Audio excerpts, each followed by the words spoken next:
వైభవం సాధించేందుకు BRS తహతహలాడుతోంది. క్యాడర్ను active చేసేందుకు ఫోకస్ పెంచుతోంది. భవిష్యత్తు కార్యాచరణను రూపొందించేందుకు మరింత కసరత్తు చేస్తోంది. వరుస ఓటములతో కుంగిపోతున్న బీఆర్ఎస్ కీలక నేతలు భవిష్యత్తుపై ఫోకస్ పెట్టారు.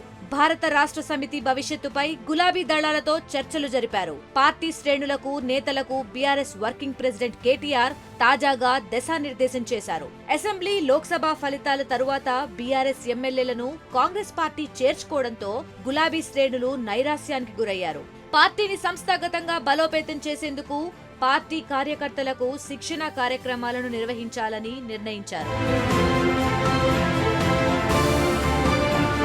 భవిష్యత్తు కార్యాచరణ ప్రణాళికపై గులాబీ నేతలతో కేటీఆర్ తాజాగా సమావేశమయ్యారు. ఈ భేటీకి ఎమ్మెల్సీ కవిత, మాజీ మంత్రి హరీష్ హాజరయ్యారు. అధికార పార్టీ వైఫల్యాలను ఆసరాగా తీసుకుని ప్రజల్లోకి ఎలా వెళ్లాలన్న అంశంపై చర్చించారు. 6 గ్యారంటీలను టార్గెట్ చేసుకుని కాంగ్రెస్ ను ఉక్కిరిబిక్కిరి చేయాలని కేటీఆర్ పిలుపునిచ్చారు.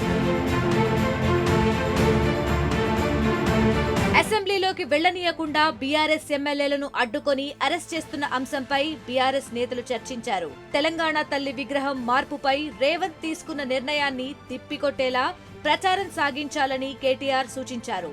కాంగ్రెస్ సర్కార్ వైఫల్యాలను ప్రజల దృష్టికి తీసుకెళ్లాలని సిద్దిపేట ఎమ్మెల్యే హరీష్ రావు పిలుపునిచ్చారు.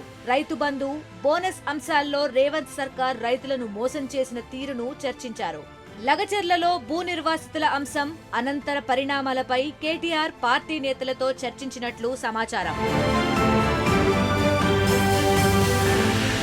మరిన్ని వీడియోస్ కోసం ఛానల్ ని సబ్స్క్రైబ్ చేయండి. లేటెస్ట్ అప్డేట్స్ కోసం వాట్సాప్ ఛానల్ ని ఫాలో అవ్వండి. ఆ లింక్ డిస్క్రిప్షన్ లో ఉంది.